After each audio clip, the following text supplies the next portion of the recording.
Right, well, hi everybody, I'm Dr. Michael Foran, thank you all for coming. I'm going to start before I jump into the actual talk itself with a mild apology. I'm a little bit under the weather, so if I start rambling or if I'm going off into different directions or I need to take some water, it's because of that. But I can confirm with 100% accuracy that it's got nothing to do with alcohol and and it's not COVID, so so we're all right. Okay, so I'm going to talk to you today about sex discrimination, particularly the law relating to sex discrimination. And the main question that I want to ask is whether we need a definition of sex in law and whether or not the current law that we have adequately reflects any particular need that we might have that relates to the definition of sex in law.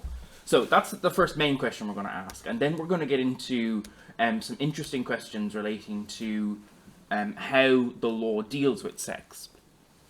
And the overview is going to start with that general discussion about the definition of sex, and then I'm going to talk to you about indeterminate sex. So when science, medical science, or law isn't capable of identifying clearly what sex somebody is, how does the law deal with that? And then secondly, whether or not that has anything to do with attempts to change sex and whether or not the law has different ways of dealing with that. And then finally, I'm going to talk a little bit about the potential conflicts that might arise between sex and gender as loci of legal rights. So whether or not we want to have sex, do we want a meaning of sex, a definition of sex in law? And if we do, can we use that as the foundation for sex-based rights?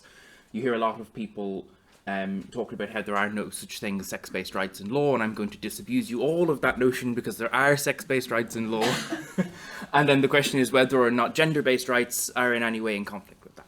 So, do we need definitions at all? Normally not. Normally when we're dealing with law, the law doesn't need a definition. You know, if a piece of legislation mentions a chair, it often doesn't need to have a specific definition of what a chair is because law tends to operate itself through language, and most people have a pretty intuitive grasp of language. But sometimes we do have definitions.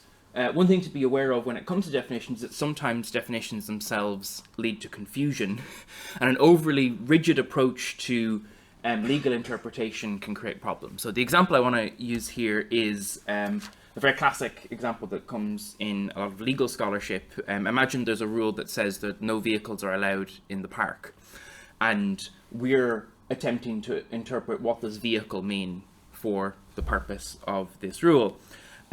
If the statute in question had a definition of a vehicle, it said something like a thing used for transporting people or goods, especially on land. That's just kind of standard definition that you'd have. You might think, that's great, we've got a definition, that's helped us to clarify what we want to capture when we're dealing with that. So the rule no vehicles in the park is intended to capture this thing, things used for transporting people or goods, especially on land. The problem is, would that then prohibit a pram or a stroller or a wheelchair from the park? If we relied exclusively on this definition and we were very rigid in our understanding of that, we would then interpret the rule no vehicles in the park to prohibit prams, strollers, wheelchairs, potentially even bicycles, tricycles, things little kids are using. And this creates problems. So what we don't want to do when we're thinking about definitions is to be overly rigid in our understanding of what they are. So definitions themselves are usually only introduced into law when the ordinary meaning of a word or phrase is contested, so people are disagreeing about what a vehicle means, or for our context, what sex means, what a woman means, something like that. Or where the law is trying to take on a particular technical meaning of that word that then departs from what the ordinary meaning of that word might mean. And you can see where that might be relevant for our current discussions that we're having now.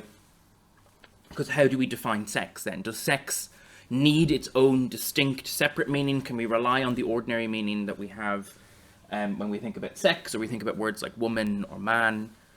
Or do we need a special technical definition? Does the law have a special technical definition? So does sex need a legal definition? That's the big question that we have here that departs from what our ordinary, normal meaning of sex. And the answer historically is no. We never really had a definition of sex in law in the past. Sex had meaning in the past, but historically we didn't need a definition because the word was not contested. People knew what they meant when they spoke about sex.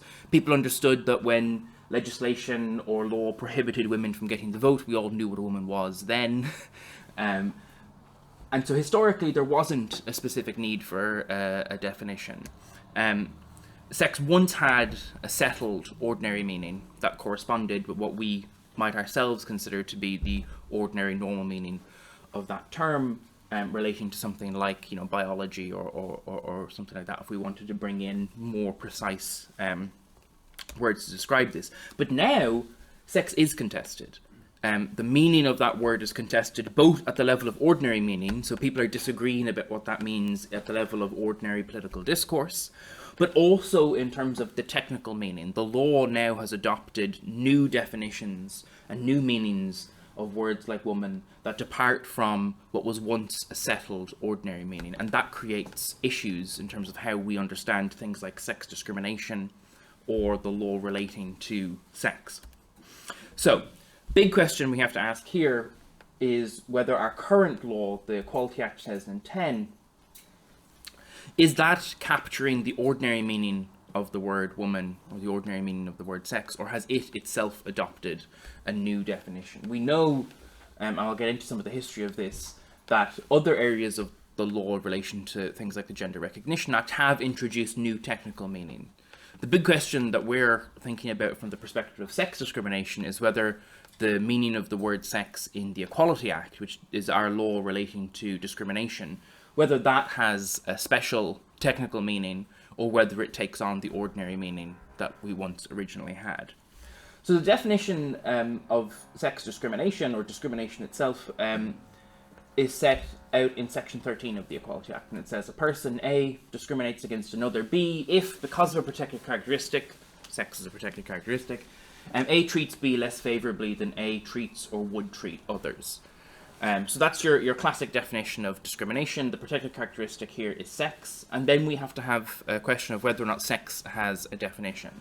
Section 11 says that sex is whether you are a man or a woman. And then section 212 of the Equality Act defines a woman as a female of any age. And this is an important definition because the Sex Discrimination Act of 1975 said that woman includes a female of any age. And the Equality Act says woman means a female of any age. So we've had a change in how that definition has been used since the 70s. And potentially that change has been to narrow the meaning of woman away from includes a female of any age to specifically be confined to a female of any age. But that now creates another problem, which is what does the law mean when it says female?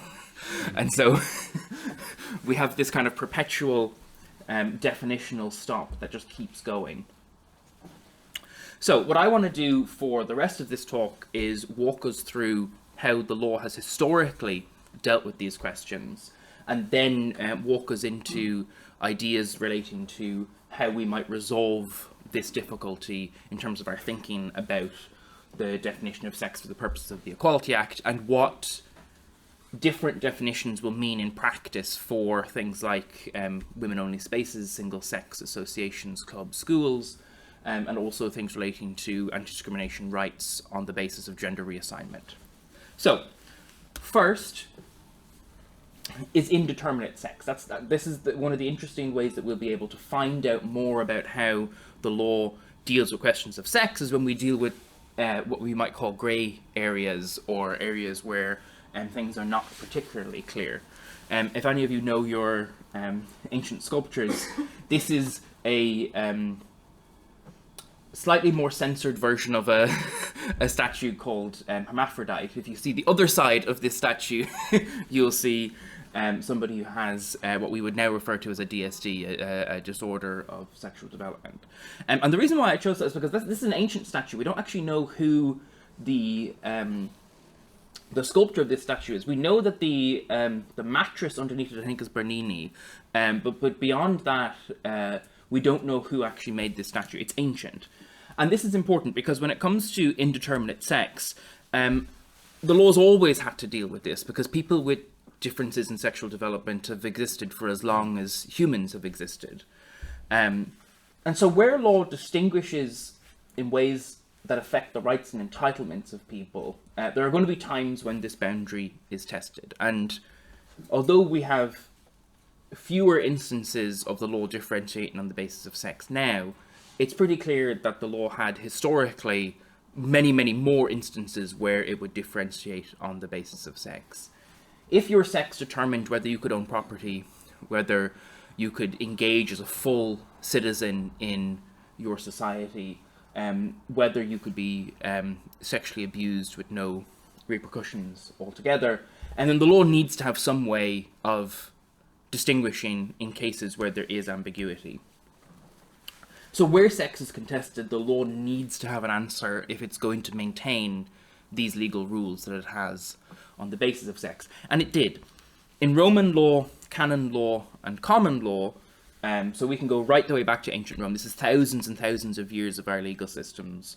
An individual's sex was always one of the following: male, female, or hermaphrodite. Now we know, as a matter of our understanding of biology, that what historically would have been referred to as a hermaphrodite is somebody who has a disorder of sexual development, and those people are all either male or female.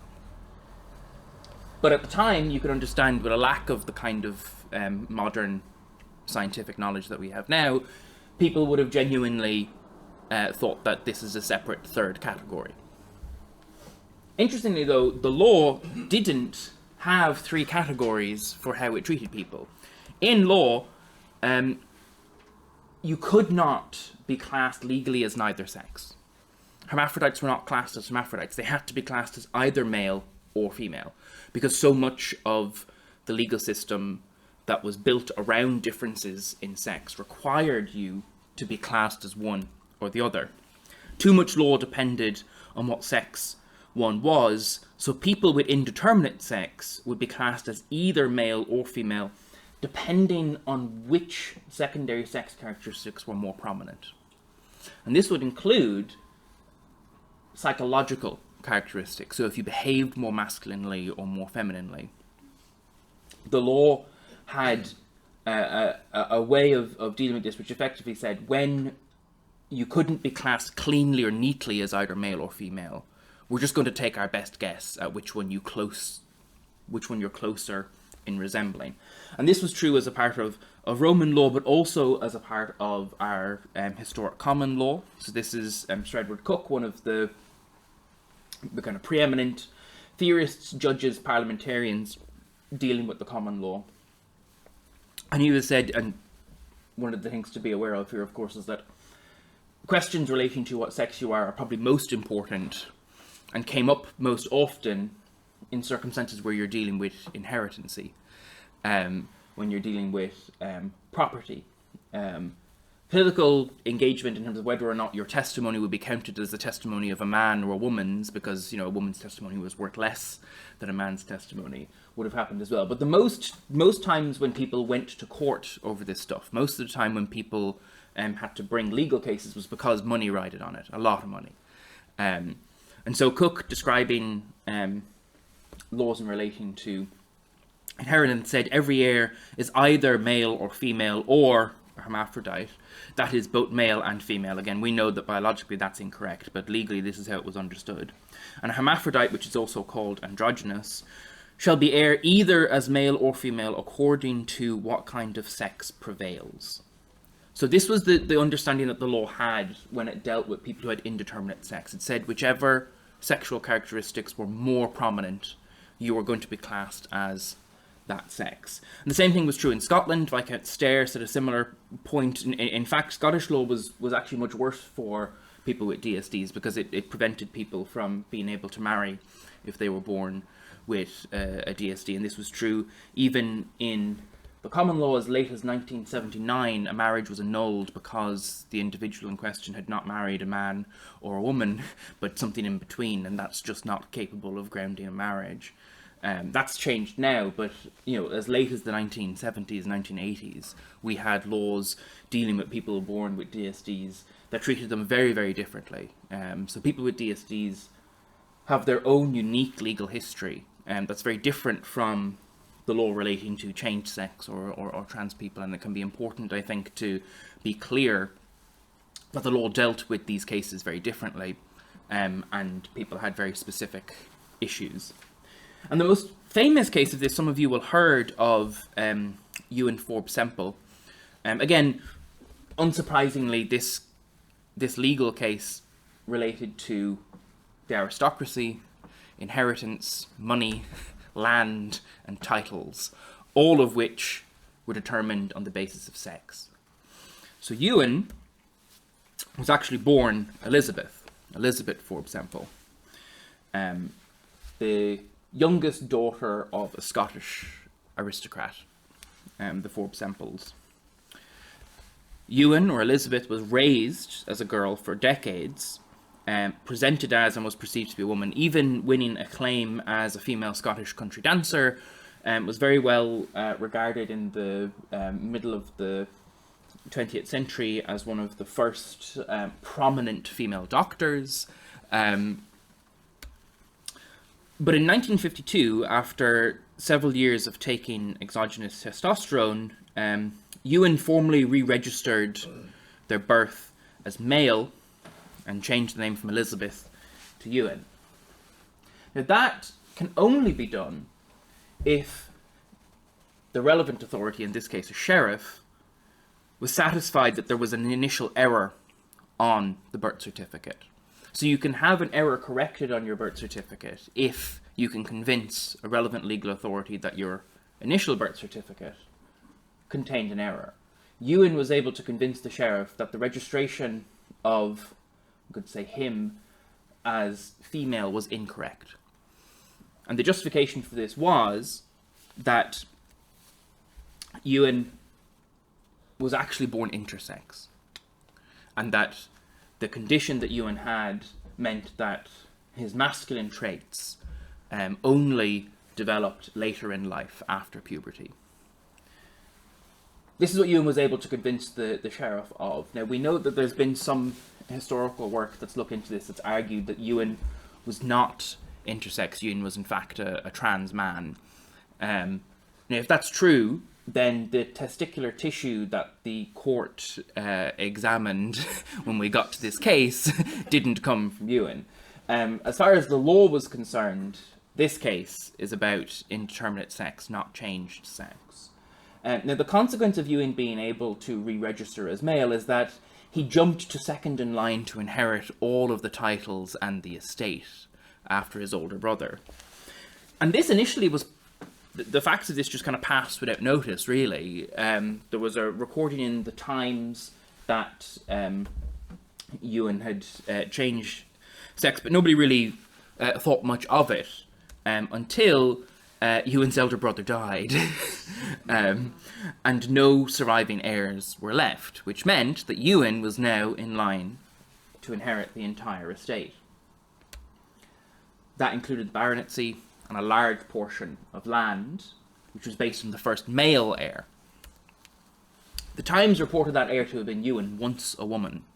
So this was understood at the time that Ewan had gone through this process. It was not hidden. There was a book that came out a few years ago arguing that this case was kept entirely in secret, and that's just not true. This was recorded quite heavily in the papers at the time. Ewan's inheritance here was contested by his cousin, John, who was, if not for Ewan, would have been the next male heir. John wasn't particularly happy about the idea of losing out on everything, because Ewan, once a woman, had been registered correctly as male. So John argued that the 1952 re-registration was invalid. Ewan was biologically female. There had been no error on the initial birth certificate. This was all just bullshit. So how did they resolve this? Well, medical experts have to look. This is how, when you deal with indeterminate sex, and you're dealing with this in a court context, you have to produce evidence. People sometimes ask, well, how could you possibly know what sex somebody is when there's a question of indeterminacy? And the answer is, well, how do you know anything when there's a question of indeterminacy? You present evidence. You present your argument as best as you can. And so medical experts examined Ewan's chromosomal, gonadal, phenotypic, and psychological characteristics. Interestingly, they did include psychological characteristics, whether he was more masculine or feminine in his demeanour, in his interests. And you can see where there might be issues with that. The judge, Lord Hunter, concluded that Ewan was a true hermaphrodite, in whom the male sexual characteristics predominate, and that this has been his position throughout his life. So the outcome was that Ewan got to keep the land and the titles and was registered as male. This is not a case, at least from the perspective of the law, this is not a case about a trans person. This case has got absolutely nothing to do with somebody who is born unequivocally of one sex who wishes to transition into the other. This case was about indeterminate sex. But the reason why this is important is because... Oh no. Bear in mind what the principle is here. The principle is, if your sex is indeterminate, whichever sex predominates is your sex. And we'll see why that might be relevant for questions relating to changed sex. This is the closest I could come to a non-offensive changed sex picture, and I still think it's a little bit offensive, but it's what we've got. The colours are, maybe. Yeah. We'll use green and yellow next time or something. Yeah, that would be good. And skirts, of course, yeah, women. Okay, so, changed sex. Those of you who were here yesterday, who got to hear Malcolm Clark's talk about the development of these ideas, we'll see some similarities to what I'm about to go through in terms of what we might call the phenomenon of changed sex. And the person we start with, Malcolm went a little bit earlier, but I'm going to start with the classic Magnus Hirschfeld. Magnus Hirschfeld is, or was, a German sexologist who basically pioneered and coined quite a lot of research into sexuality and sexual orientation and what we would now refer to as gender identity or transsexualism. But at the time was not referred to as that. Hirschfeld described what became known as the transsexual phenomenon, and transsexual is the phrase that's used within law even today. The Equality Act and the Gender Recognition Act refer to transsexuals. They does not refer to transgender people or any other term other than transsexual. So Hirschfeld describes the transsexual phenomenon, and initially spoke of gender passage, but eventually replaced that after his research with what he referred to as psychopathia transsexualis, which is a pathologic, morbid desire to be a member of the opposite sex. And the question we have when we're thinking about this is, how does the law deal with people like this? In particular, how does the law deal with people like this when you have people like Magnus Hirschfeld developing surgical and hormonal methods of altering secondary sex characteristics? So, what's the legal response to this?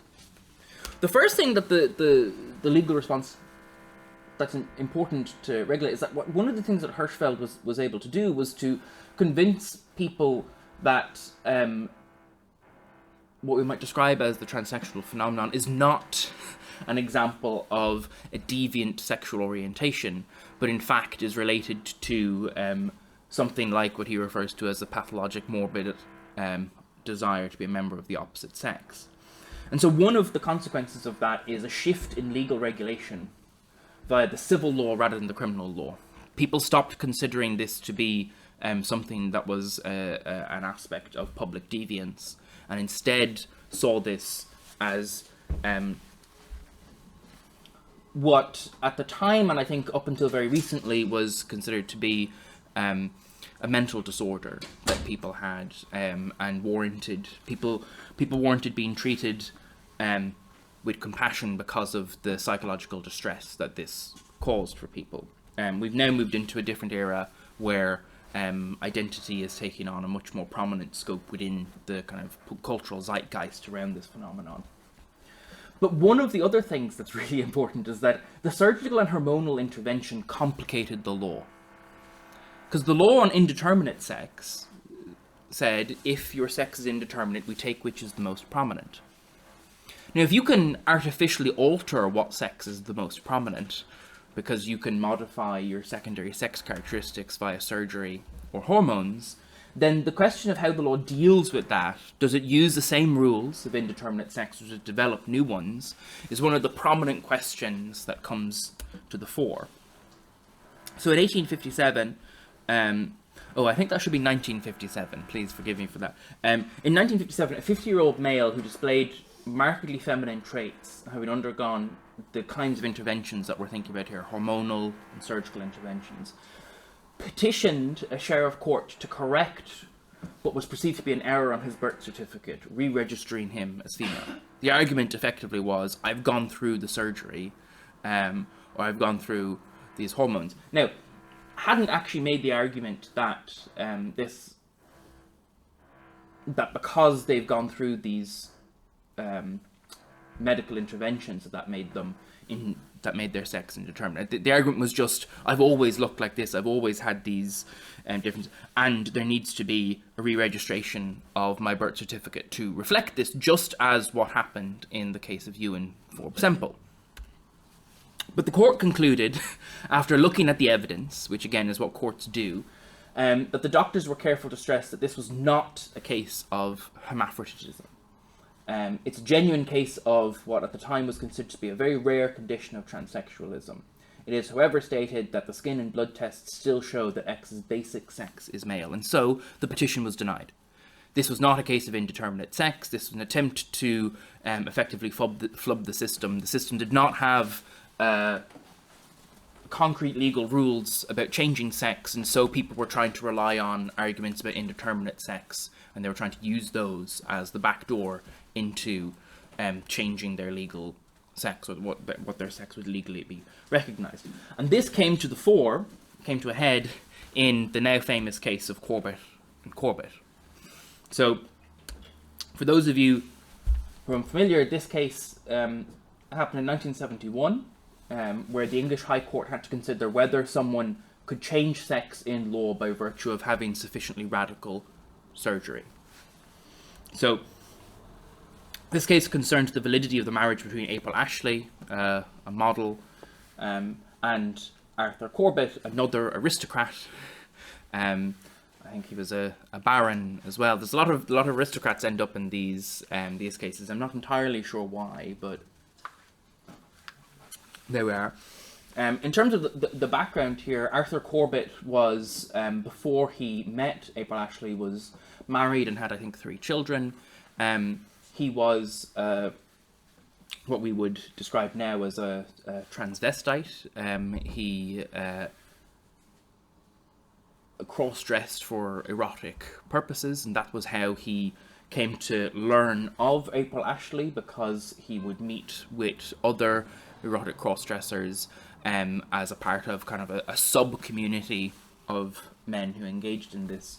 And he had heard of someone who had had a successful sex change operation to such an extent that it would be hard to tell the difference, except perhaps for height. Well, which one is it? Well, yes, I couldn't possibly tell you. So Arthur Corbett sought out April Ashley, and was immediately obsessed, and said so under cross-examination, that this was his fantasy brought to life. Everything he had wanted for himself staring back at him. A successful cross-change.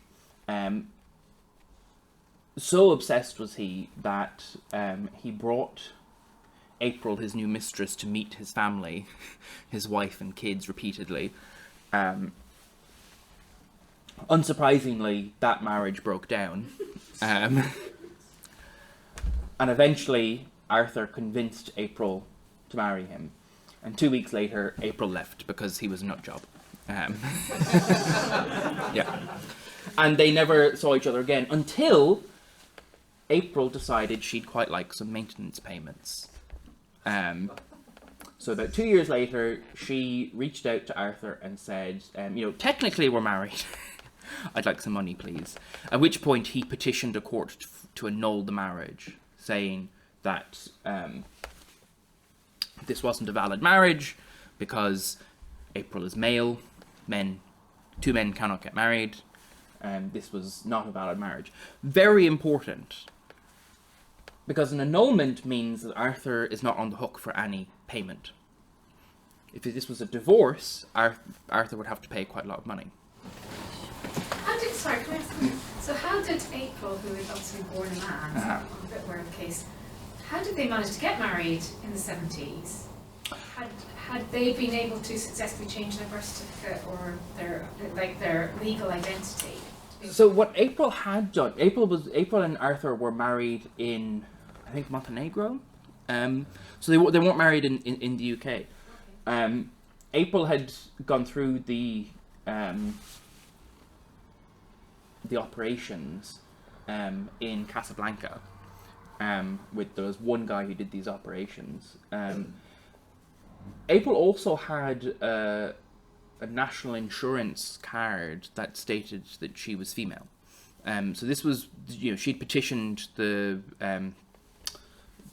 bureaucrats, the civil servants who were running this, and said, "Look, I've successfully changed from male to female. I'd like that recognised on my insurance card," and that would, of course, have an implication for pensions and retirement ages and things like that.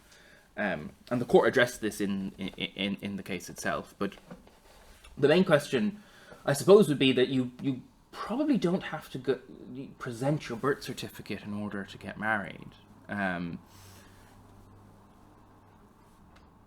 At least you wouldn't have had to done so if you were getting married outside of the jurisdiction. So the real question in this case then is, Arthur had sought the annulment on grounds that April was male, and April contested this, claiming to have been female at the time of the marriage, okay? Arguing that she was similar to Ewan Forbes Semple. This was someone who was born with indeterminate sex characteristics and had just gotten this surgery to affirm which side of that binary they fell on. And this is something that you see happen. April argued that she was what you would refer to as a psychological hermaphrodite. So physically male, but psychologically a hermaphrodite, indeterminate sex, and tried to argue that this is the way we deal with these kinds of cases as a matter of law, is that this is just another example of indeterminate sex. And if it's just another example of indeterminate sex, then the same rule applies, which is whichever sex is predominant.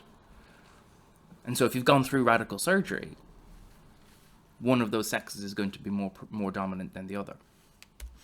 So, the conclusion of the court, after having looked at all of this, because again, you want to run the argument that you're female, you're going to have to present evidence to demonstrate that you're female.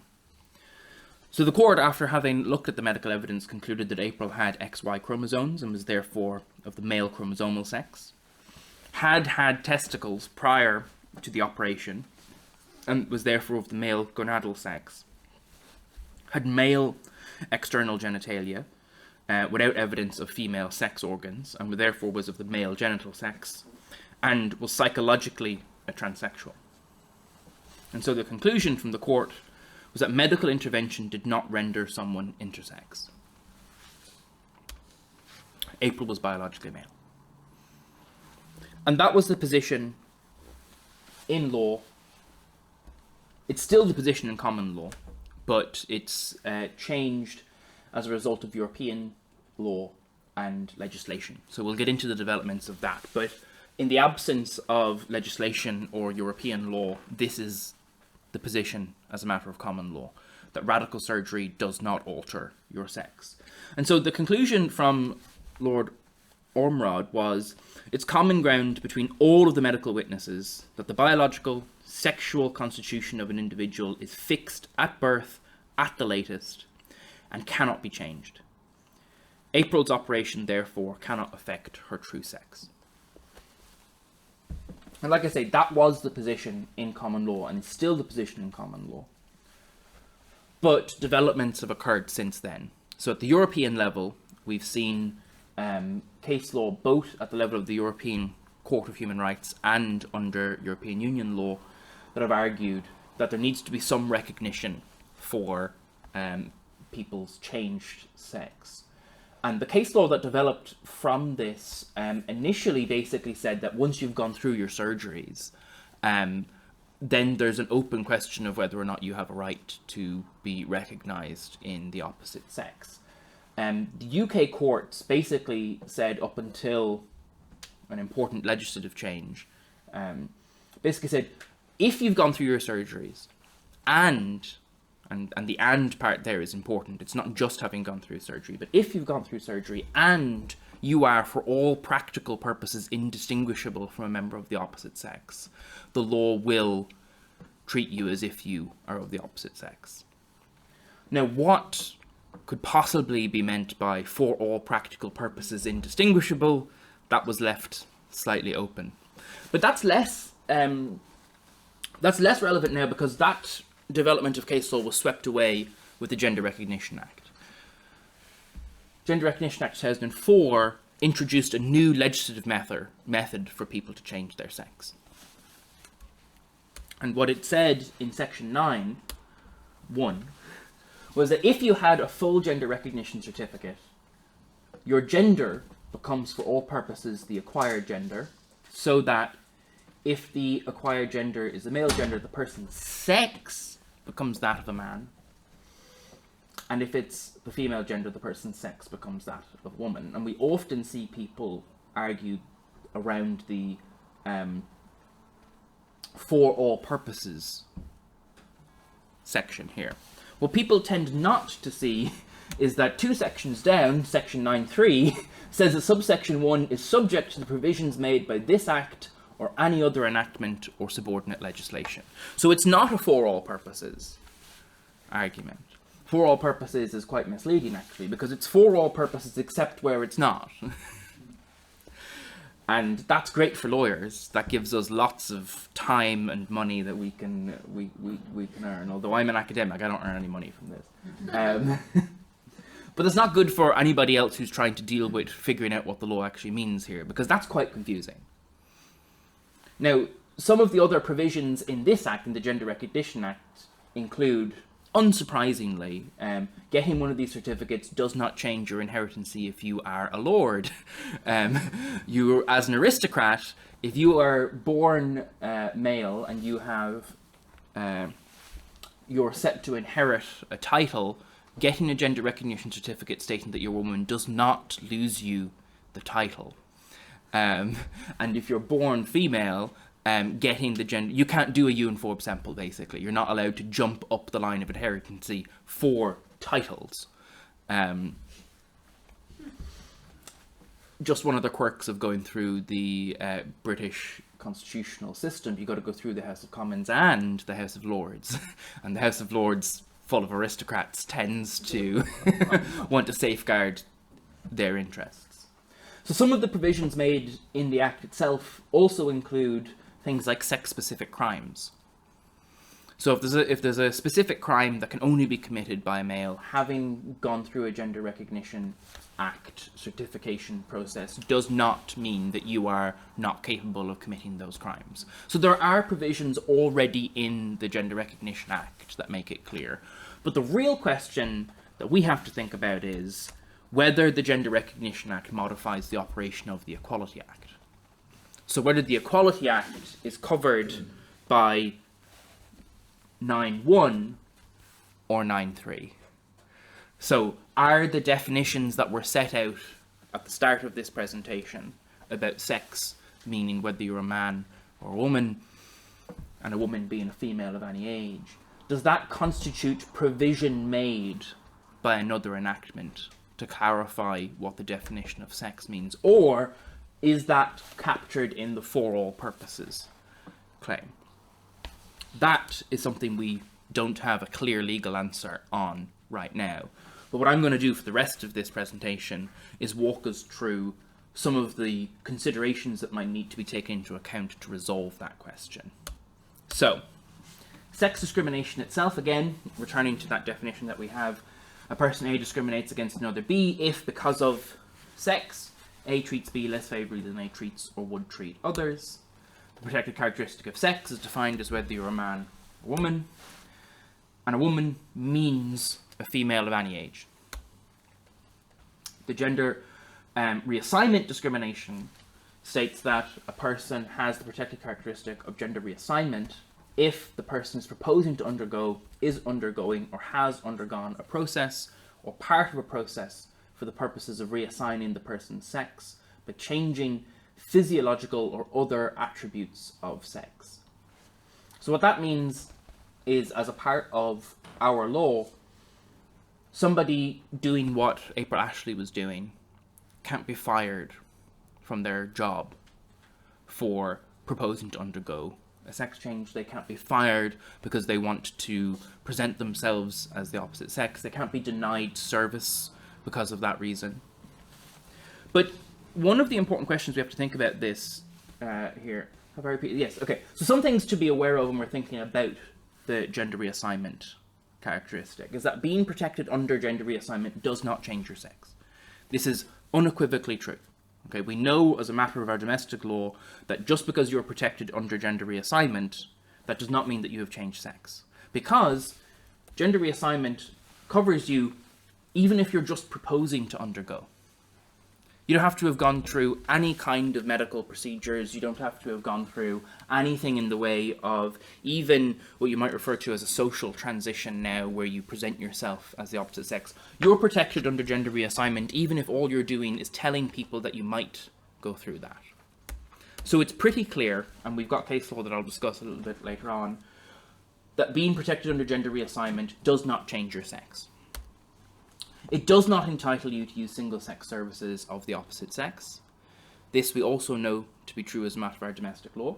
And we also know, just incidentally, in the Forum in Scotland appeal that happened 2 weeks ago now, the Scottish Government conceded this point in argument, that having gone through or proposing to undergo a process of changing your sex does not entitle you to use single-sex services intended for the opposite sex. What they were trying to argue is that once you get a gender recognition certificate, it does.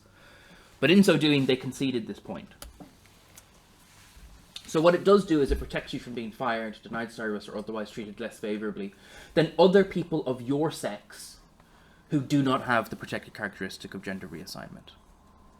So if you're biologically male and you have gone through or proposing to go through a process of changing your sex, you cannot be treated less favourably than what another man will be treated as. That's what this protection covers you. And the case that we know dealing with this is Green and Secretary of State for Justice. This case concerns Craig Hudson, who was convicted as Craig Hudson for the spousal murder of Rachel Hudson. Craig Hudson claimed direct gender reassignment discrimination because during his time in prison, there was denial of access to, among other things, wigs, tights, prosthetic simulacra of female genitalia, and, interestingly, separate changing facilities and privacy screens because Hudson, as a trans woman, did not want to have to share spaces with men. And argued that the failure to provide these things in a maximum security men's prison was direct gender reassignment discrimination. The prison warden refused to provide these things partially on grounds of safety and security. The wigs and the tights could be used for either escape attempts or as weapons, as ligatures. Prosthetic vaginas, I think we can understand why that might not be allowed in a men's prison. And then the separate changing facilities and privacy screens was argued that this was just not, they didn't have the facilities to be able to provide that in a men's prison. So this case turns on what we refer to as the correct comparator. So if you could imagine a sex discrimination claim, in order for you to prove that you have been discriminated against on the basis of your sex, let's say you're female, you have to show that the correct comparator, in this case a man, would have been treated better. So you were treated less favourably than a man was treated. So the way this works is that the comparator has to be someone who is similar to you in all relevant respects, except for the protected characteristic in question. So if you could imagine a Muslim woman claiming religious discrimination, you'd need to find a non-Muslim woman to be the comparator. And in this context, the real question here is whether the comparator here is another male who doesn't have the protected characteristic of gender reassignment. So a male prisoner in a men's prison who doesn't want to change sex, whether they would be treated less favourably. Or is the correct comparator here a woman who's not a trans woman? So some have argued that the correct comparator here is a non-trans woman because Hudson is a woman. And therefore, the correct comparator is someone who's similar in all relevant respects, except for their trans status. And the court concluded, frankly, it is almost beyond argument that the only comparator is a male Category B prisoner. I find it impossible to see how a female prisoner can be regarded as the appropriate comparator.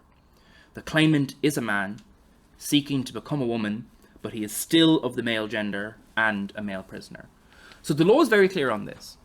Being protected under gender reassignment does not mean that you have changed your legal sex. You're still considered to be your biological sex.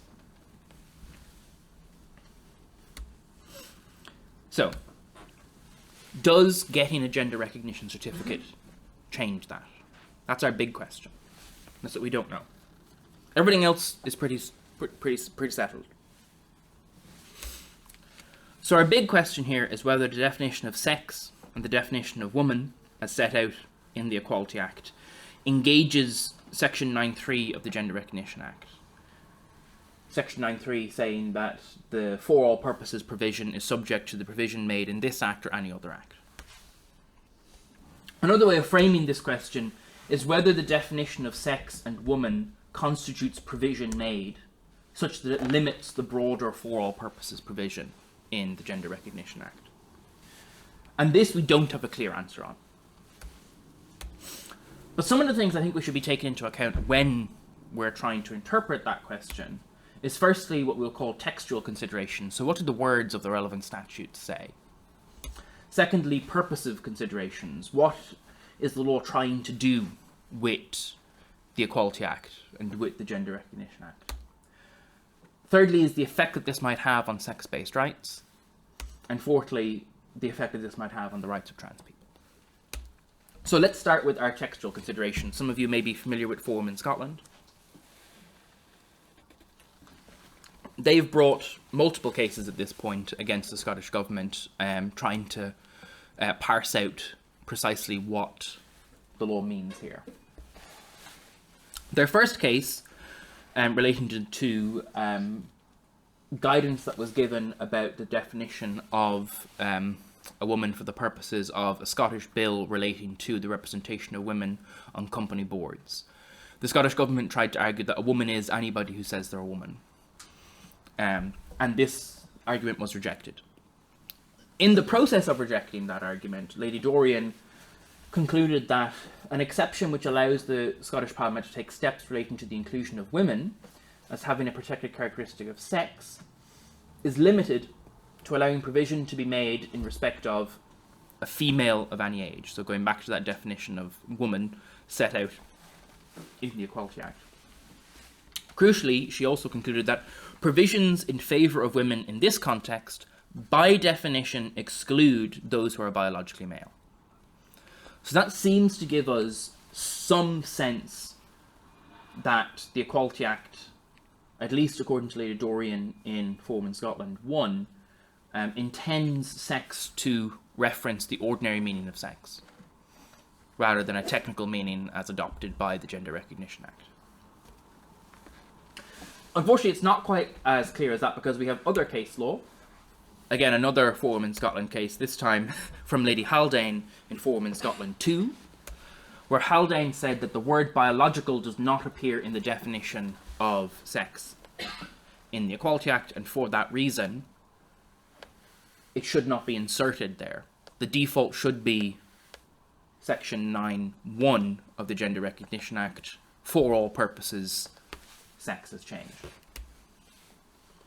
But Haldane also notes that the Gender Recognition Act will not modify the meaning of legislation where it is clear that sex means biological sex. So the example she uses, which is interesting, is the Forensic Medical Services Victims of Sexual Offences Scotland Act 2021, where references to the sex of the forensic medical examiner can only mean, read fairly, that a victim should have access to an examiner of the same biological sex as themselves. So in the judgment, Haldane says, if it's clear that sex means biological sex, then sex will mean biological sex. Interestingly, the Forensic Medical Services Victims of Sexual Offences Scotland Act 2021 does provide a right for a victim of sexual violence to be examined by an examiner of the same sex. But it doesn't include the word biological when it says so. So what you have in this judgment is Haldane says that the reason why sex must mean sex as modified by a gender recognition certificate in the Equality Act is because, well, the Equality Act didn't use the word biological. And then about 4 paragraphs later says, the Forensic Medical Services Victims of Sexual Offences Scotland Act 2021 clearly intended sex to mean biological sex, even if it didn't use the word biological in its definition. So there's some discrepancy there.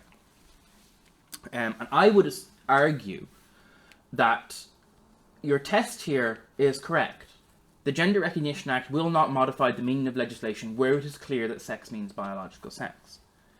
And her justification for sex meaning biological sex in the Forensic Medical Services Act is that, read fairly, it can only mean biological sex. My view is that the same is true for the Equality Act. Read fairly, sex can only mean biological sex in the Equality Act. Crucially, the test here is not whether the term biological was used in the Equality Act, but whether, read fairly, the Equality Act can only be referring to biological sex when it talks about sex. So, thinking about this, why am I saying read fairly, it can only mean this? Well, part of this is the purpose. What's the purpose of the Equality Act? What's it trying to do? What's the point? Crucially, does it intend to include biological women, or females, as a distinct vulnerable group who suffer from distinct forms of sex-based discrimination and who have distinct group-based interests that positive measures or the public sector equality duty ought to account for? Now, I think it's pretty obvious that the Equality Act did intend to include women, biological women, as a distinct group worthy of protection because of the distinct forms of discrimination that women have faced historically. That seems to me to be a pretty clear purpose of the provisions in the Equality Act that deal with this. Secondly, we need to ask whether the Equality Act intended to set up a system of protection for trans people, whereby those trans people who have GRCs are treated substantially different from those who do not. And I'm not sure that's clear either.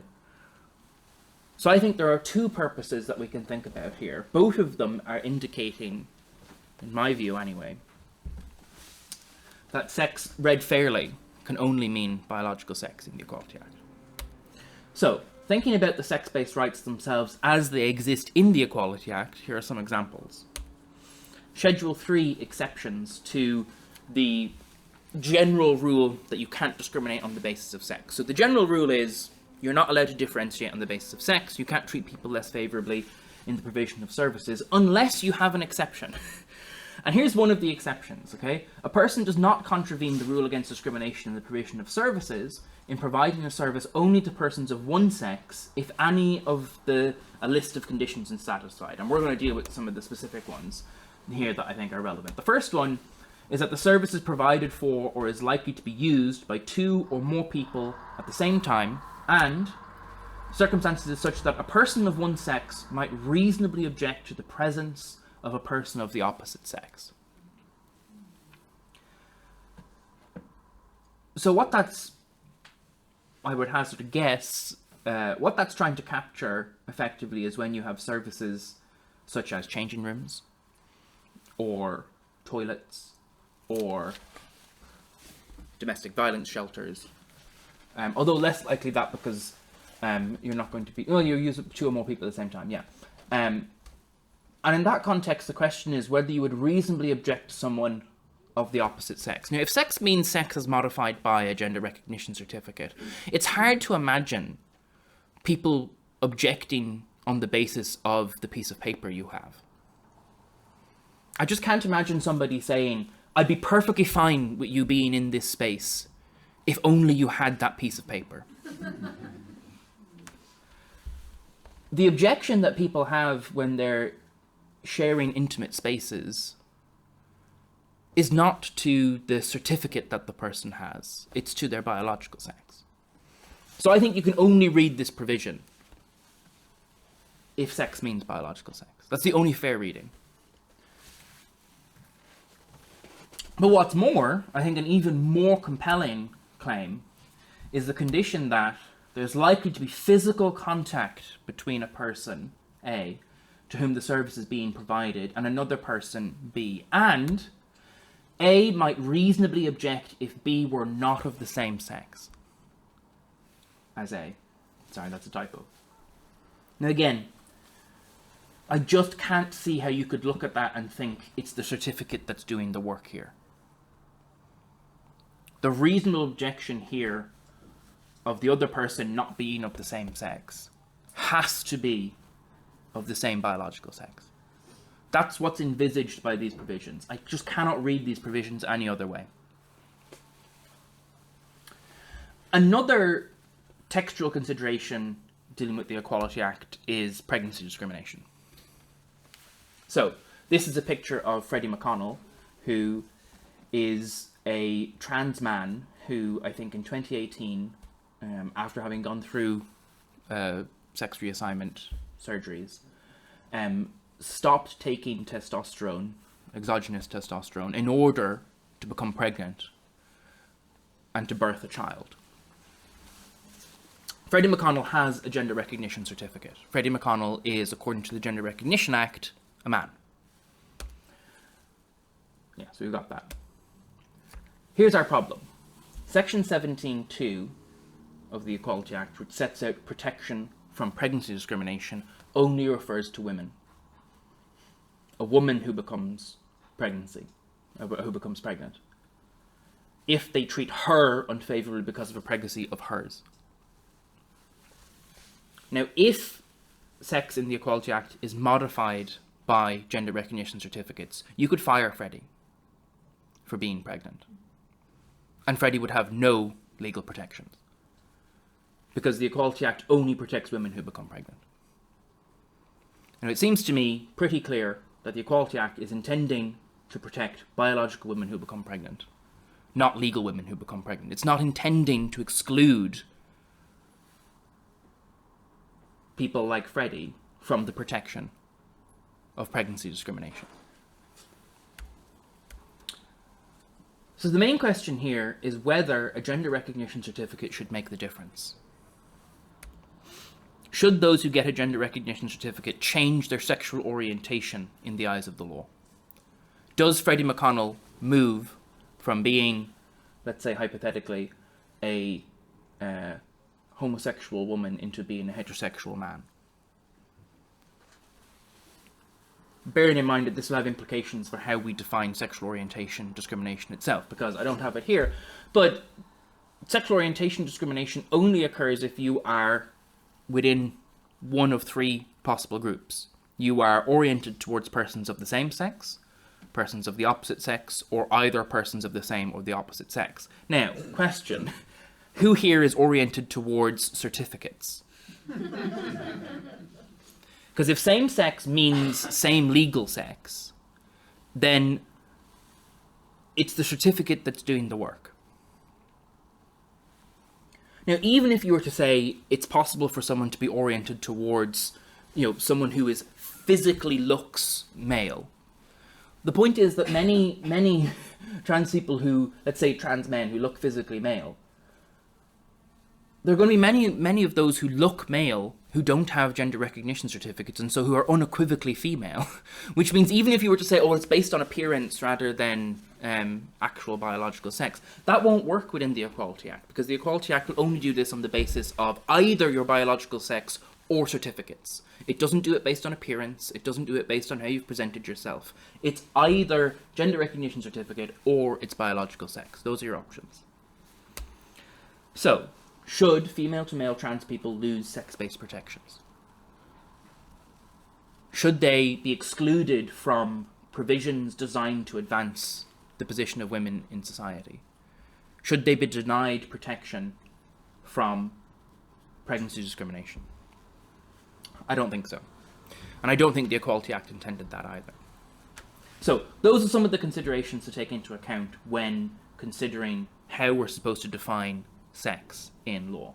And I think that's me. So.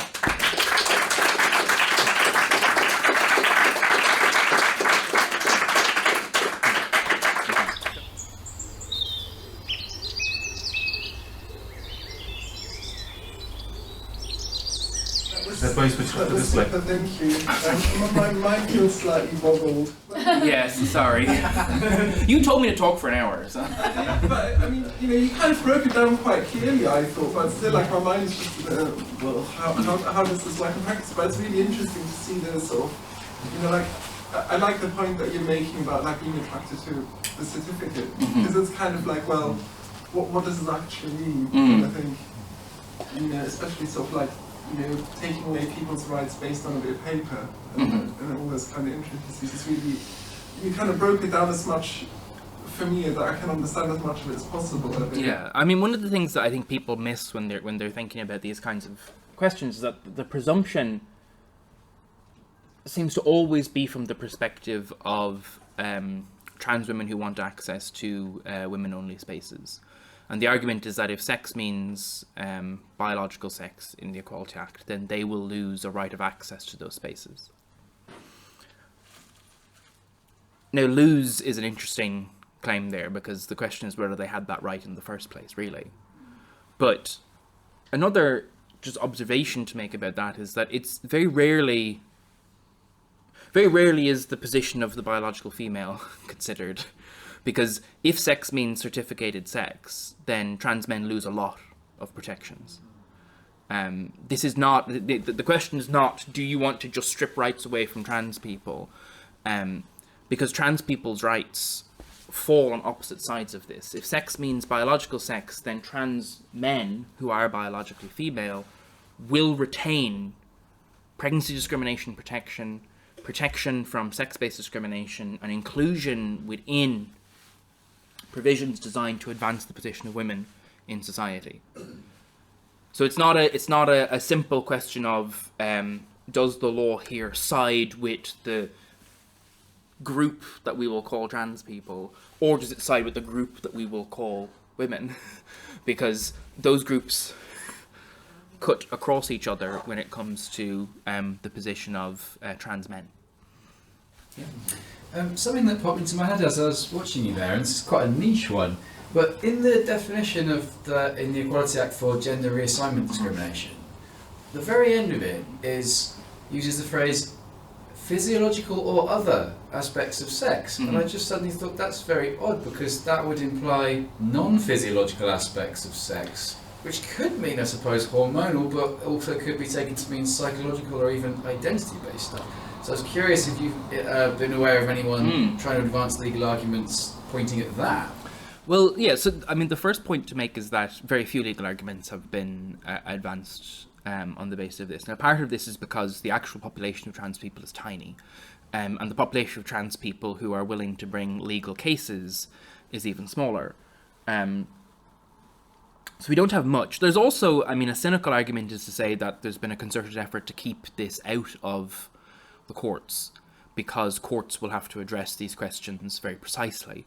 It's a lot easier to run policy-based arguments and to try and alter policy rather than to clarify the law.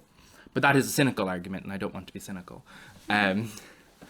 But I have thought about this, actually, because let's see if I can go back and find our definition here, just so that we can see it. Do we have, is this it here? Yeah. So it's not aspects, it's attributes. And I think that word matters. Now, we could use aspect and attribute as synonymous with one another. You could say that what we mean by an attribute of sex is something that's inherent in sex. And that opens the door to there being non-physiological aspects of sex. But I think another way of reading this is to say attributes are things that are attributed to sex. And that can include physiological things, but it could also include social or cultural, or, I mean, hormonal, surgical, if we wanted to get into that, or legal. So you could be wanting to alter a legal aspect or a legal attribute of sex. So your intention might be to go through the process of getting a gender recognition certificate without having any intention of altering your physical body, because for medical reasons you don't want to go through that kind of surgery. And one of the important points to draw out from the European Convention of Human Rights law on this is that it is considered to be a human right grounded in privacy to be able to have some recognition of gender reassignment once you've gone through a sufficient process. But the Gender Recognition Act itself purposefully said we will not put legal recognition behind a requirement to have surgery, because forcing people to go through surgery in order for them to get some kind of legal recognition runs up against a whole bunch of human rights concerns that we might be taking into account. So there's no presumption here that you have to be intending to go through surgery in order for you to be protected under gender reassignment.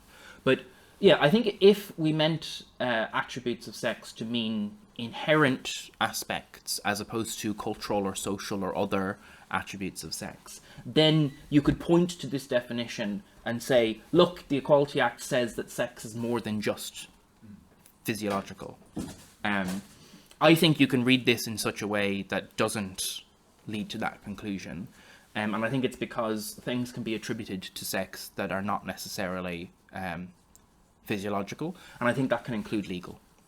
Yeah, I was going to ask, well, as you probably know, the GRA in Scotland isn't law, and it might not become law, if it ever does, it might be several years, is that right? When I've heard Alistair Jack explain to what he objected, well, he hadn't really explained, he seemed to be a bit vague about it.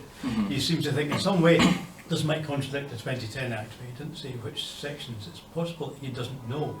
Can you clarify, is there a specific bit? Oh yeah, so well, I think I can claim a small bit of responsibility for that, because I wrote the initial legal paper that set out this potential problem and set out Section 35 as a potential solution that the UK government could rely on to alleviate that. When Alistair Jack, Secretary of State for Scotland, issued the Section 35 order, he released, I think it was something like 16 pages of reasons, legal reasons for why he felt that the legal test had been met. That's currently going through litigation in Scotland at the moment. The case has been heard. We're waiting for judgment. Briefly, the main argument here is that if Lady Haldane is correct, so if sex in the Equality Act means certificated sex rather than biological sex, that means that the process by which you get one of those certificates, if you modify that process, you'll modify the operation of the Equality Act, because what you'll effectively do is, let's say you've got a 16-year-old, okay, so the Scottish bill will grant this right, self-ID, to those under the age of 18. The UK bill, the Gender Recognition Act, does not do that. And one of the consequences of that is that because you're not concerned about under 18s in the UK Gender Recognition Bill or Gender Recognition Act, you don't need to be concerned about schools. But if you have 16-year-olds who can get this certificate, you now have 16-year-olds who will be able to change their legal sex and will be able to have a right of access to single-sex schools. Because there's no exception in the Equality Act for schools. There's no exception that... There's an exception in the Equality Act that allows you to discriminate on the basis of sex to maintain single-sex schools. So a girls' school could exclude all boys from their school. But they can't exclude the trans girls who have certificates stating that they're female, because that wouldn't be sex discrimination. It would be gender reassignment discrimination. And there's no exception in the Equality Act for gender reassignment discrimination on the basis of schools. So effectively, this would grant a right of access for anybody who has one of those certificates to access those schools, because you couldn't exclude them on the basis of them being biologically male, because you would be excluding them on the basis of gender reassignment, and there's no exception to that discrimination. Another example would be associations. So rather than... Single-sex services have got a bunch of exceptions that allow discrimination on the basis of both gender reassignment and sex, which means having a gender recognition certificate might not affect the operation of single-sex services. But associations are only allowed to discriminate on the basis of sex, not gender reassignment. So if you had a lesbian-only group, that's an association, not a service. So like a walking group or a book club, or in more serious contexts, let's say you've got a women-only support group for women who've been the victims of male violence. That's not a service, okay? It's an association. They're informally getting together. You have more than 25 of them. Well, if you've got a gender recognition certificate and Haldane is correct, then you have a right of access to that service, or to that association, sorry. Because excluding you, if you are legally female, excluding you would be gender reassignment discrimination, not sex discrimination. And there's no exception for associations to discriminate on the basis of gender reassignment if they're sex-based. So the lesbian walking group that's over 25 members, reading group, or group supporting women who've been the victims of male violence, if it's a group rather than a service, if it's an association, a collection of people, you just wouldn't have the right to exclude those people. You'd be required by law to include them. Now, the practical consequence of that is quite minimal now, because the amount of people who've got these certificates is tiny. But if you make it very, very easy for someone to get one of these certificates, that's going to modify how we think about the operation of female-only associations, because they won't be able to exclude. And that will then modify how the Equality Act operates. The Equality Act now, if you can imagine, I mean, another way of thinking about this is, let's say a piece of legislation at the UK level had set out what you're entitled to if you, let's say, housing benefit or something like that. So you've got all of this entitlement here to housing benefit, and a Scottish bill decided to modify who's entitled to get the housing benefit. And they rapidly expanded who was entitled to get the housing benefit. They said anybody who wants the housing benefit can get the housing benefit. Well, that's going to affect how the UK law on housing benefits operates. Sorry, I realise that's very confusing. I don't know if that's very helpful, but yeah. Yep. So under this interpretation of gender recognition, would it be possible for somebody to get a place in a girls' school because they've got the GRC, but they wouldn't have access to, say, the changing rooms, because that would be a different sort of discrimination?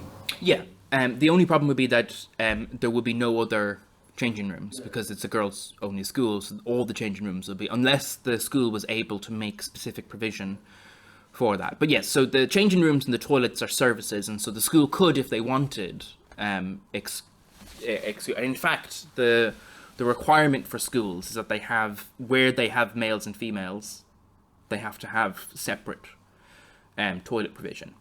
That's the legal requirement that schools are under. Most schools now have stopped meeting that legal requirement. They're in breach. But yeah, legally they would be entitled to exclude a student who had a gender recognition certificate who was biologically male but who was in the girls' school from using those services, because their services are covered by the exception that will allow gender reassignment discrimination, which is what this would be, as opposed to sex discrimination. Well, firstly, thanks very much for your contribution to the Section 35 order on the GRR bill. Thank you. In relation to that, the example that was mentioned along here of a man acting in bad faith to get a GRC in Scotland under this bill, and then just thinking about that, and then an example that came up during your presentation of the trans-identifying female who got pregnant. If such a person had a GRC in Scotland under the bill, and taking both of those examples together, it would suggest that they've not met the test of the declaration that says, I will live my life in my acquired gender, because in the second example I gave, a man can't get pregnant according to the Equality Act. So would both of those people, what are the sanctions for them for breaching the lifelong declaration that they made to obtain the GRC? So both the Equality Act and the both the Gender Recognition Act and the Scottish Gender Recognition Reform Bill include a criminal offence for committing fraud on this, for lying. Nobody has been convicted of that ever. So whether or not the sanction, I think, is up to 2 years in prison in the Scottish bill.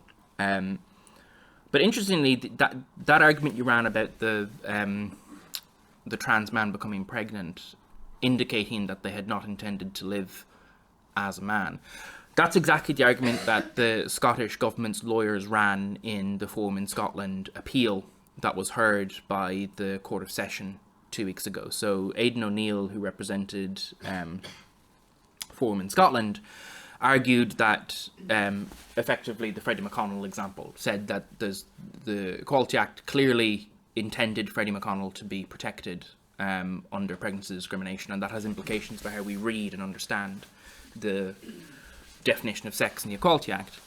And the advocate for the Scottish government said, well, nobody envisaged Freddie McConnell because a female seeking to be classed as legally a man has to make this declaration that they intend to live in the acquired gender until death. And then the advocate argued that Freddie McConnell, or people doing a similar thing, have clearly not lived in the acquired gender until death. Now, the interesting point on that is that that means that the Scottish government has conceded that becoming pregnant is something only a woman can do. And men can't become pregnant, and it's not something for men to do. So in arguing that it was not envisaged by the Parliament when it passed the Gender Recognition Act, because the intention was that you would live in the acquired gender until death, and that this is just a prime example of not living in the acquired gender, the advocate for the Scottish government tied the acquired gender to biological features. So tied a process that only biological females can go through to being a woman, and said that if you become pregnant, you're doing something that no man should be able to do. Now that seems confusing, it's because it is, but it opens up a really interesting question, which is, what does it mean to live in the acquired gender? Like, what do we mean by that? Do we mean you embrace social stereotypes? Does it mean, the expectation, I think, at the time was that that's what it would be, that you would effectively try to present yourself as much as you can as the opposite sex is conceived of in our society. but running the specific argument that if you if you become pregnant, you clearly are not living as a man, that's telling you that living as a man involves certain biological facts, or at least living as a woman involves certain biological facts.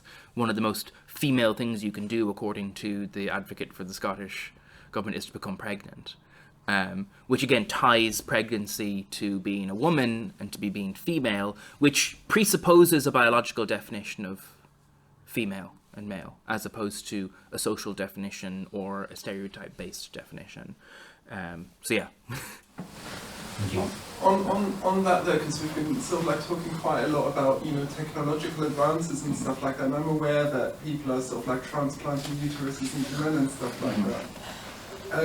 So probably in 10 years time, I mean, I think it's already happening, but you know, men can in theory give birth if they have a uterus implanted and then, you know, IVF and all that kind of stuff. But like, how would that then, you'd kind of like then have to, you know, because there could be obviously discrimination based on that. Mm-hmm. You know, it was like, oh, this guy could get transplanted, could get pregnant, and we could sack him. But like, you know, it just. Well, I mean, I'm actually not sure. I mean, my understanding of the story was that there had been a successful womb transplant into a female, and then Pink News ran a story saying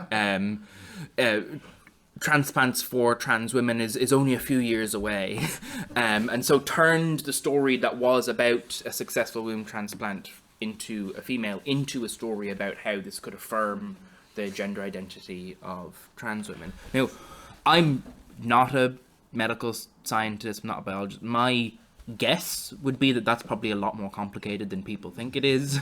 I would guess similarly to how there's you know, we've probably seen these arguments about exogenous estrogen-induced breast milk, whether or not that counts as actual breast milk for the purposes of feeding a child. I mean, again, I'm not a medical scientist. My sense is that this is a hormone-induced cocktail that probably isn't very healthy for a baby, but I could be wrong. My sense is that at a certain point, there's only so much medical science can do, and at a certain point, you just run up against the brute fact of biology. And I would suspect pregnancy is one where transplanting the womb just won't be enough to be able, like, how could you possibly regulate the kind of hormonal biological responses that pregnancy induces in a female body? I don't know how you could possibly I don't either, but I guess I'm just sort of like more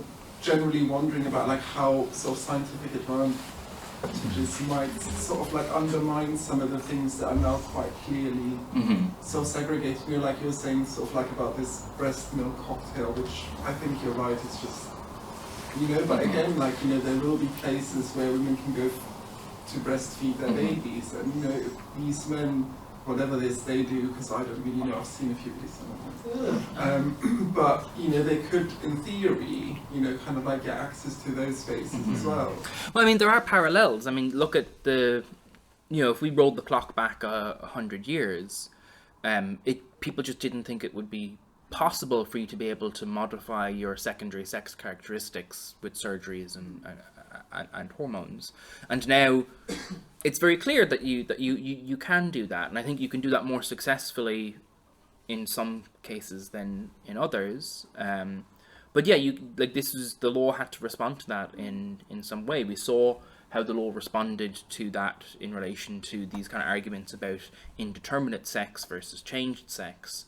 And really what it's going to come down to is, how does the law conceive of sex? Like, does the law think that sex is based on kind of that biological immutable conception of sex, or does the law think that sex is about secondary characteristics as opposed to primary characteristics? If the law starts conceiving of sex as a secondary sex characteristics rather than primary sex characteristics, then yeah, you're going to see more and more examples of where the boundaries become more fuzzy. And that's going to create conflicts of rights. I mean, we're already seeing conflicts of rights, but in particular, you're going to see conflicts of rights with, I can see a particular example being religious minorities who've got very specific beliefs about undressing in the presence of the opposite sex. Now, what matters for the violation of that woman's consent is what she conceives the opposite sex to be, not what other people conceive the opposite sex to be. Like, you know, if she says, I view this person as a man, and if this person's undressed in front of me, or if I'm undressed in front of them, it's a violation of not just my religious beliefs or the obligations that I'm under, but also what I've consented to. Well, you can't respond to that person and say, yeah, but everybody else thinks it's a woman, so deal with it. You know, there are genuine conflicts of rights there. That's not it's not an easy question. And I think one of the things that is difficult to get through as an equality lawyer on this is that there's a very concerted effort on, I think, both sides to say that there are no conflicts of rights here at all, and that in fact this is just a very easy slam dunk case. But I think there are conflicts throughout all of this, and how we balance those is really difficult. Yeah. And I wanted to ask you, in like accommodation, overnight accommodation for young people, so like under 18, and when a lot of policies in youth organisations, no one particularly, because it's recorded, I better not name it, it's a UK organisation, I know the guides are doing it, they're allowing young people to stay in the accommodation of which they decide. So, if a male says I'm a female, they're being allowed to stay in the accommodation of the opposite sex, but they're not bothering to ask those of the opposite sex in accommodation. So what can we say, to these organisations? I think the first thing when you're dealing with this is that this isn't just an Equality Act issue. There are child safeguarding issues that come into the fore there. So there is... On that word, yeah, safeguarding, because I forgot by the end, they're saying, yeah, but it's not safeguarded when it's trans. That's what's been said. I don't think you're able to avoid legal obligations just because you've you've decided to use... No, I mean, as an aside, I mean, the way any of this stuff is going to get challenged is litigation. You could ask them for an equality impacts assessment, but also for a risk assessment as well. Yeah. Because the level of risk there of pregnancy. It's again they can't just avoid their safeguarding duties. So I think I mean, there's going to be an issue there just about if somebody says my safeguarding obligations have been met, or they say that there is no risk here, and you think no, there very much still is a risk here. There are legal avenues that you can go down, but you shouldn't have to, But we're at the stage now where a lot of this is going to be resolved with legal cases. Like if you look at some of the stuff like Kira Bell's case, the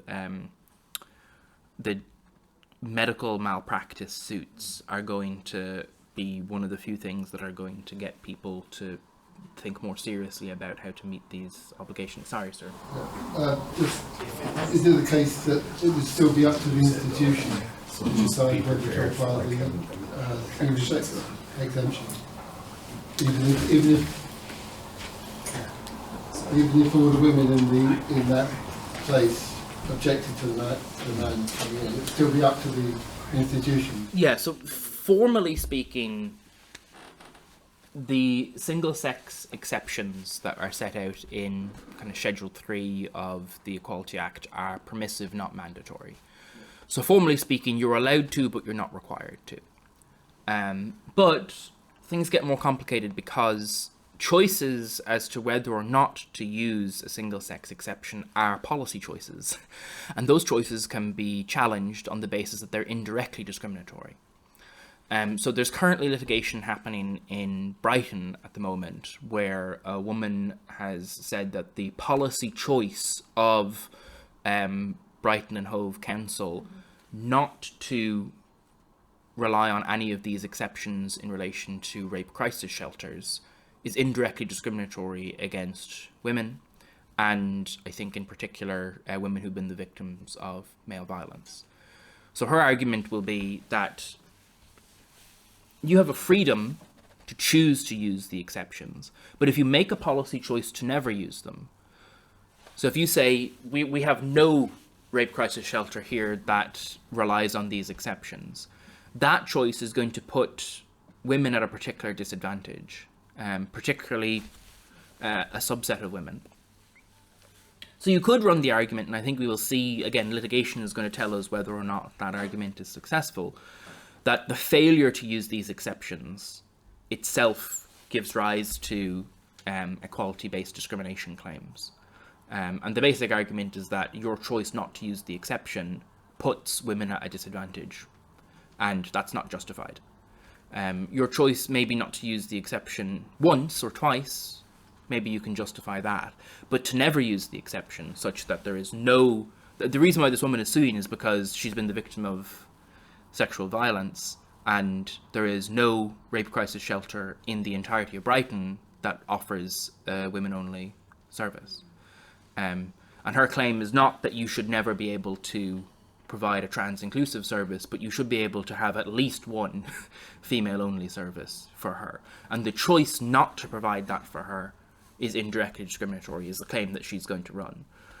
So yeah, the short answer is that these exceptions are permissive, not mandatory, but sometimes it will be unlawful not to use them. Yeah, this is all about definitions, and I guess, I don't know, it's obviously quite complex. Why do definitions change so much? We know that definitions do change, dictionaries change things. Where does UK law get its definitions from? Is it the Oxford English Dictionary?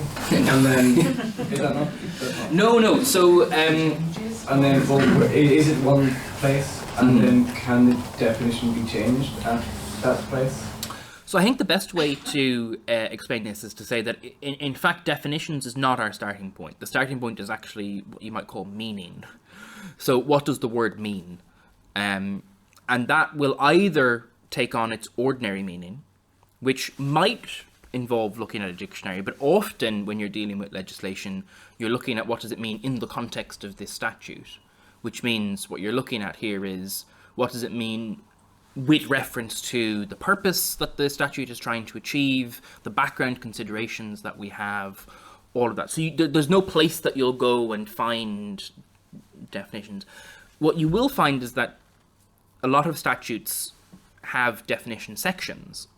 And normally they have definition sections either because the meaning of a word or a phrase is contested, or we want to have something precise about it,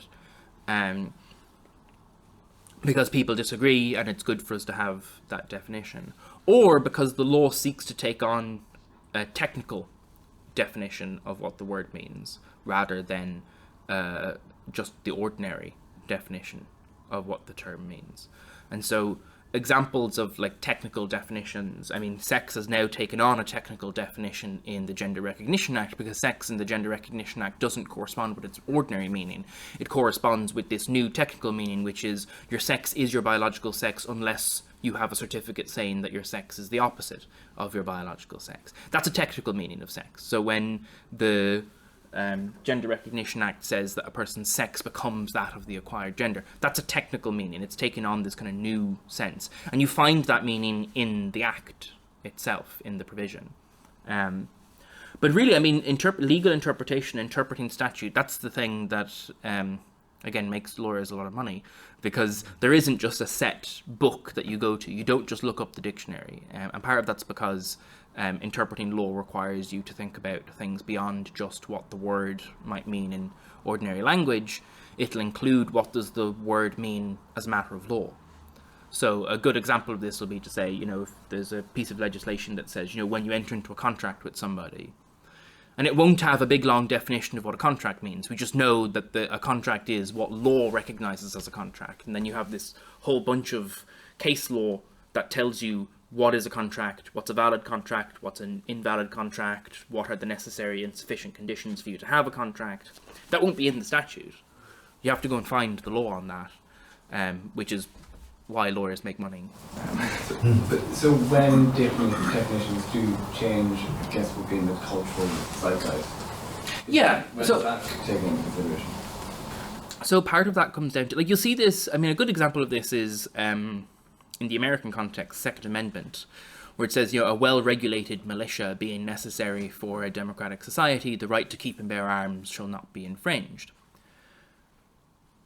Regulated now means some kind of legal regulation or control, rules to set out what a good militia or a bad militia might be. But at the time that the Second Amendment was drafted, regulated meant armed. So a well-regulated militia meant a well-armed militia. And so sometimes if you're thinking about particularly historical words, or words from a document that's particularly old, you really do have to go back and think about what the original meaning of that word was. Now, that doesn't mean necessarily that your beginning and end point is just what did people think the word meant. You still have to think about what the purpose of the provision was and what the background context is. But you can imagine if you approached the Second Amendment thinking regulated meant controlled by legal regulations, you're going to be thinking about the Second Amendment very differently from if you had approached it with regulated meant armed, so a well-armed militia. Those two mean very different things. And so sometimes words just change. The meaning of words change through time. And if you have a particularly old statute or something like that, you're going to have to go back and think about what those words meant at the time. So you might have to consult dictionaries from around the time. But ordinarily, I mean, we're dealing with legislation that was passed 20 years ago. What we're now concerned with is when, not so much that the meaning of words has changed, but they become contested. And sex is a good example of that. 40 years ago, even with cases like Corbett and Corbett or Bellinger and Bellinger and things like that, if statute said sex, we all understood what it meant. And now we don't. Now things are contested, and so you got to go to court, and judges have to respond. My question is something I should know but I don't know, but you can tell me the answer to. My understanding is, if I was faced with a man in my local leisure centre in the ladies' changing room, it would be illegal for me to ask him if he had a GRC. Is that correct? That's not correct. That's yes. So this is something that people, I think, either through no fault of their own or like a distinct attempt to spread a falsehood, I don't know which. The provision in the Gender Recognition Act does criminalise some aspect of sharing information about whether or not somebody has a gender recognition certificate, but it's only if you come across that information in an official capacity. So if you are the registrar at a school, well, maybe not a school, but yeah, a school, and a teacher has joined the school and you have access to their records and their record indicates that they have a gender recognition certificate, unless an exception is set out in the Act, you're not allowed to share that information. That doesn't mean that other people are not allowed to ask. So you are allowed to ask. It's not a criminal offence for you to ask. It's a criminal offence to share the information, but only if you come across it in an official capacity and only if an exception is not brought, an exception doesn't cover you. So sometimes when it is permissible for you to share that information, for example, would be if you work in a hospital and somebody has been rushed into the hospital and they're unconscious and they're in an emergency situation, and you know that this person is biologically female even though all of their records say that they're male, and you know they're biologically female because you've seen parts of their records that other people can't see, it's lawful for you to share that information to the on-call doctors, so you can say, just so you're aware that the patient is female. And that will be important for healthcare for that individual. So most of the exceptions that have been set out in the Gender Recognition Act are circumstances when disclosing that information is relevant for assisting the interests of the person who's got the certificate. So one area where it doesn't allow for that disclosure is if your doctor has a gender recognition certificate and you've requested female-only care, and the receptionist knows that the doctor that's about to see you isn't biologically female. The receptionist can't tell you. That's a crime. So none of the exceptions in the Gender Recognition Act allow disclosure of this information if you come across it in an official capacity, in circumstances where the knowledge of the biological sex of the individual will be relevant for the rights of others. It's only the concerns that we have about the individual who has a certificate. And that, I think, is an oversight. You can obviously imagine an example just like that, where you have a patient has requested female-only care, and the doctor said, well, I'm female, so I'm happy to give the female-only care to the patient. And the receptionist knows that this person is biologically male. It's a criminal offence for them to disclose that information. Thank you.